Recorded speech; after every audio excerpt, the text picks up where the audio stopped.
Hello, you wonderful people, and welcome to another episode of Crime Centric. This being a show where we talk about crime dramas that I watch. For today's episode, I'm going to talk about Season 2, Episode 8 of Only Murders in the Building. A lot of really interesting things went down in this episode, so let's break it down. I was actually kind of surprised when we kind of heard from Marv. I mean, we already got an episode last season, kind of centered, well, not centered, but focusing at least on the Only Murders in the Building fan base.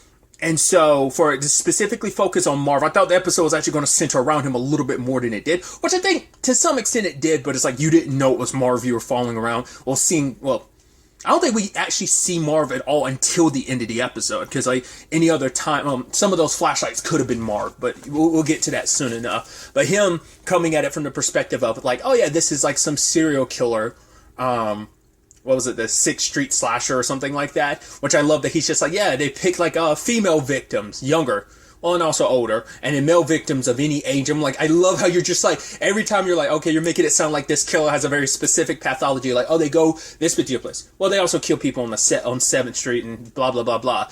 Don't go after people on 3rd Street. So I'm like, so how do you pin down this particular serial killer and why you're the only one that, well, he's focusing on saying like this has something to do with that, and maybe it does. Marv might seem like he's like out there, but there might be something to that. I love that the rest of the other three of this quartet is like, you know what, let's move on. Like there's just been like basically 5 episodes of filler, which I love how this show is like super meta, just being like, yeah, they're like spinning their wheels, let's go check out this like political like podcast or something. But Marvin's like, no, like I'm like super ride or die. He's like, look at them, because he sees the bond between God, I always mess up, because like when I want to say Charles, I automatically want to say Steve because of, Steve Martin, but it's like Charles, Oliver, and Mabel, all like that bond that they have. And for him, it's like, right, you guys want to run tail, and like, fine. And obviously the rest of the crew was kind of scared of him. It's like, oh, like the way he was holding that fork, I was a little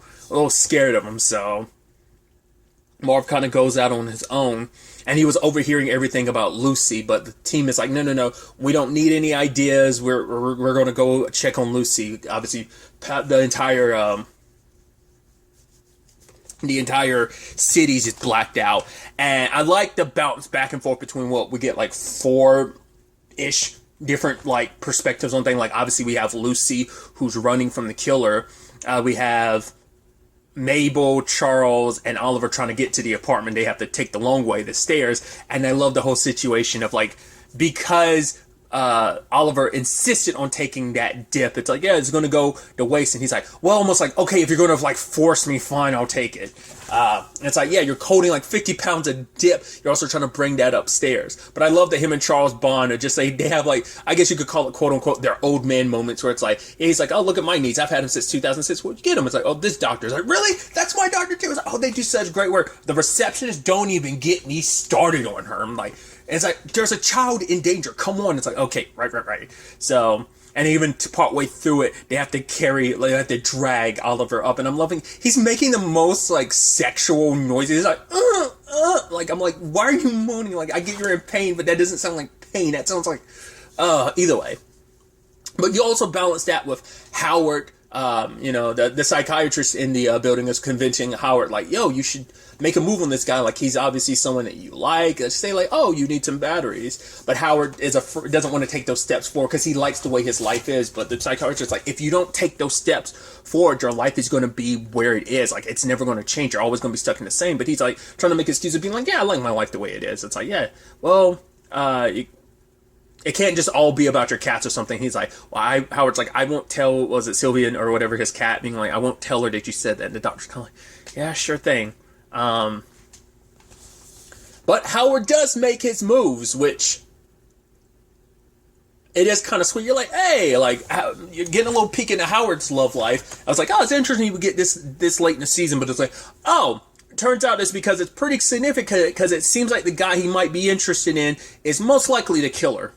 Because when Lucy was inside those spaces in between the wall and the killer was there, I didn't think the killer saw her. Maybe he did see her, but then like, it's like, crap, I don't have enough time to go after her. But, or maybe because there's different people probably coming after Lucy for different reasons, or maybe, I don't know. Because like, did the killer actually see it? Is that why the killer's coming after her? But it seems like, because this episode introduced the fact is it's not all the same person. These are different suspects. So the glitter person who's after Lucy, who had a picture of Lucy and Charles, isn't the same. Because I was about to say, like, I didn't think the killer saw Lucy that day because she was around the corner. I didn't think they actually saw her, but she was under the assumption that they did consider her after her. But it's like, no, it's different people. But the point I was saying is Lucy sneezed. I mean, the guy sneezed and Lucy heard that. So I'm like, right, we found out the guy that Howard's trying to get with is actually allergic to at least cats. So you're like, interesting. So I'm like, but because we don't know this guy. Well, we know like he's Howard's neighbor and they live on the same floor. But other than that, we know nothing about, because he's not a tenant we've met on occasion. I mean, at least not that I'm aware of.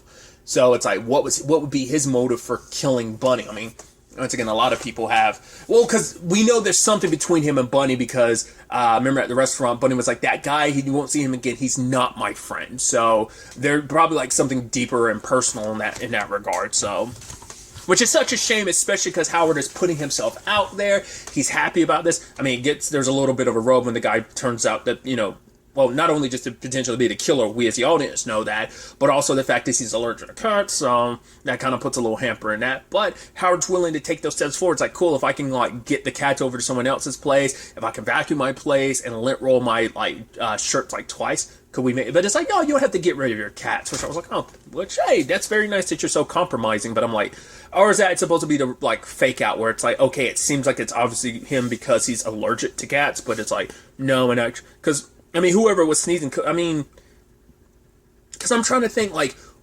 now, I guess they would be probably, like, going past Howard's apartment, so maybe that's why it is. I mean, because I'd assume it was because it's dusty in there, so that could have been the reason why they were sneezing, but it's like, but that's the thing, like, why would they have, like, Howard's cat hair, like, not unless it's from when they killed Bunny, and, like, Bunny was near Howard at the time or something like that, and had, or maybe, like, that hoodie she tried on had the cat hair or something. It might not even be cat hair. Like the killer might actually be allergic to a very specific thing that, like, the hoodie is like some of the material from the hoodie might be what they're allergic to. I don't know, because I'm like, when would they have had time to really interact with Howard's cat? Like I said, not unless they went by like Howard's apartment in their process of going to Bunny's or something, like, or leaving Bunny's or whatever. I was like, not unless like, I mean, I guess Howard. Well, to be fair, I am so stupid. Howard was there earlier. During the meeting with like Nina and everyone else about, her plans for, so like he was there because he's part of like the committee and stuff. So it's like, right, Howard was there. So if you killed Bunny, that it would make sense why you'd probably sneeze, because Howard probably, there's probably cat hair in Bunny's apartment because of that. So it kind of does put him back on the board then. So now I'm like, okay, that would potentially make sense. I was about to say, like, when, like, not unless Howard popped in, but just like, yeah, I forgot about the whole, the committee, like, got together that, because it was like episode 3. So like, it's been a while. So I didn't even think about that till just now. So I think it kind of puts him back on the board as not just like a red herring, but a major suspect now. And I'm keeping him up there, but I feel like, once again, it's that murder mystery thing where you're like, they make it too obvious, so you almost think it can't be that person, but, it might be. We'll see. Because, once again, there are multiple suspects throughout all of this as well. So, once again, it's also sad, too, because, like, Howard and him were singing. I've never heard, like, because of the memes, I know it. Hello, Darkness, my old friend. Like, that's all I know of the song because of memes. I've never heard the full song, but regardless, it's like the entire building, like, singing along was actually really beautiful, especially because Nina and Lester, which I love that being a storyline where, like, Nina's very just kind of like, obviously she's stressed out because of everything with the baby, but also like she's asking Lester to bring something up to the 14th floor, and it's like, oh, you're the doorman, do automatic doors, so like you kind of have like a job that is redundant, which was kind of very mean in her case, but it turned out, like, I mean, that's the thing. Nina can be mean, just like Bunny could be, but Bunny knew this building in and out. Granted, she grew up here, and Nina learned everything from Bunny, and we know that she did, despite their differences of opinions about the building going forward. Like, Nina did like Bunny, and did kind of respect Bunny. Not just kind of, like, definitely respected Bunny. And it's like, right, do you even, like, because Lester feels bad because he's like, whoever killed Bunny had to be someone I let into this building, and that guilt sits with him, and Nina just wants, there to be justice for Bunny. But talking with Lester and just realizing that, like, oh, like, she knows so much about Lester. Like, oh, I was like, oh, I know your wife's Lorraine. I know about your kids and what they're up to. And it's like, oh, you don't think they're either good at it. He's like, no, that was a that was Bunny's perspective on thing, not mine. I don't know if that was like him joking, being like, Bunny said that because that's Bunny, because she didn't think they were any good, but I do. Or is it just being like, no, like, Bunny said that, so let me blame it on Bunny. But yeah, I truly do believe my children are good. Like, I'm wondering, good at what they're respectively doing, so I'm curious. But Nina kind of changed her mind, like, talking to Lester, because it's like, right, if you automate things here at the building, you lose some of that communal aspect, that human touch to it, because it's like Lester, it's like, because of the human element to it, Bunny knew everyone in and out.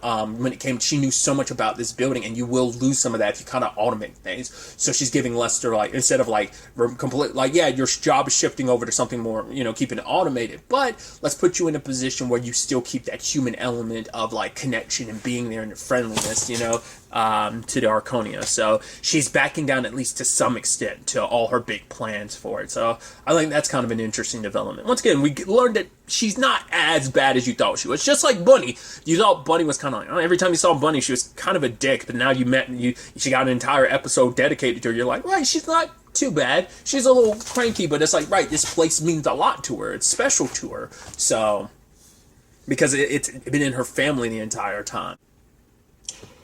Charles also found out about, he's like, Lucy's like, yeah, because I saw the killer. He's like, wait, what? She's like, yeah, the night Bunny died, I was here. It's like, she's like, that's why I didn't say anything to you, because I knew you'd be upset. And he's like, right, you kind of showing up here without my not, like, us hanging out, that schedule's going to, like, we're going to have to kind of button down the hatches and kind of change, like, how that whole thing goes. But she's like, hey, I completely understand, considering a serial killer's after me now.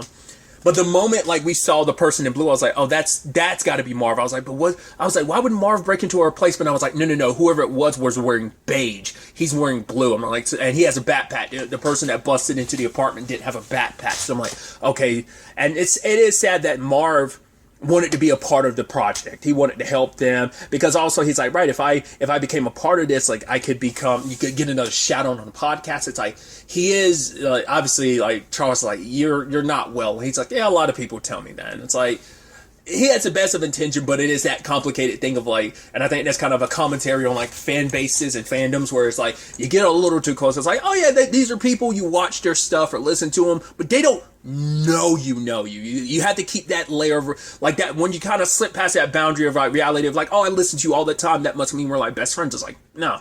Like, I think that's a line that some people have a tendency to kind of cross it, because they get a little too familiar. Like, yo, it's like, sometimes we have to rein ourselves back in.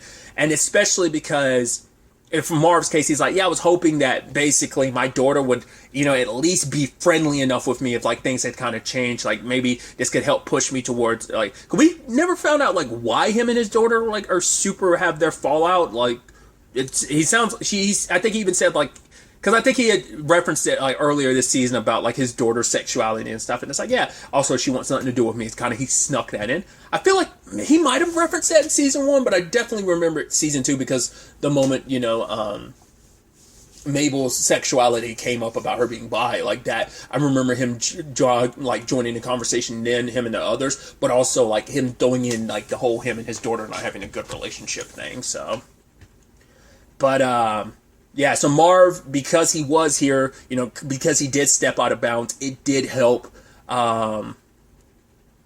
Lucy in the long run, because the killer ran away because they heard Marv. Because I was thinking, like, maybe it was Charles and them, but it's like, no. Which they kind of got lost, because you're going to have to be careful about it. Whoever it is must know their way around those walls, just like Lucy does. I mean, Lucy used to play in these, like, in between the walls, like, all the time. So, like, she knows the place pretty back and forth. So whoever the killer is must know the place pretty back and forth, too. Marv knows because he does, like, mold inspections and stuff like that. So that's why he's kind of familiar with the building. Thought that was kind of interesting, too, that we got that.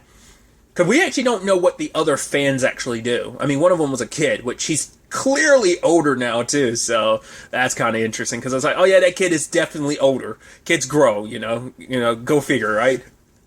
But it's like the other two is like, we don't know what they do. Like, finding out Marv's like a mold inspector, you're like, okay, maybe that, I mean, it came in handy this particular case, but I wonder will that pop up at any other point? I have to wait and see. But, other than that, Detective Krebs was there, and you're like, it is suspicious. Your timing showing up, you're questioning Lucy and everything. It's like, that's not. I wonder what the hell that's about. And then Mabel, because he's like, oh, I'm gonna arrest you and stuff like that. And it's like, because the way Marv was looking at him, it's like, I don't know if Marv was piecing it together, because I don't know if Marv is like, oh, he must be like the 6th Street slasher or whatever. Marv didn't say anything, but Mabel definitely noticed the glitter behind it. So it's like, right, the guy who came after Mabel, so I'm like, so he must have a backup job or something. Because I'm like, why would you? Because I guess he must moonlight as like security at that place or something, to have a badge or something like that. Not unless someone he knows like hooked him up with that and gave him access to the place for whatever reason. So it's like, right, you're the one that got the evidence. You're the one that were texting. It's like, because they thought it was Detective Williams, so it's Detective Krebs. So he might be setting stuff up. Like, it might be a thing of, he might not be, I don't think he's the killer. I think there are 3 different people at play here. There's him, there was Marv, and then there was the actual killer.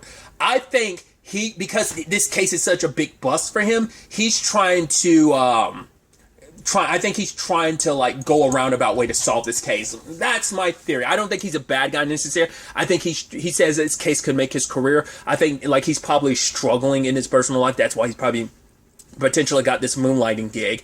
And I think he's probably trying to do whatever he can to get the evidence necessary to bust this case wide open. So I think that's what this is about. To be fair, the same person is the one who texted them, because that's how they have the number they thought was Detective Williams, is because it's like, right, whoever texted them told them to get out of the building. So not like it's like Krebs says like ulterior. I don't know. I don't think he's the killer. But at the very least, he is the one that Mabel ended up stabbing on the train, the one that she, like, bashed with, like, the door, like, when her and Theo ran away from last episode. So I think that's the guy, but I don't think he's the killer. I think the guy Howard's with potentially is the killer. So we'll have to wait and see, because 2 more episodes before, so there's still plenty of room for some twists and turns. So it's definitely going to be interesting to see where the next episode ends up taking us going forward with all of this. But really, that's all I want to talk about. Till the next time we meet, be happy, be safe, live life to the fullest, and enjoy it. Good day, and goodbye.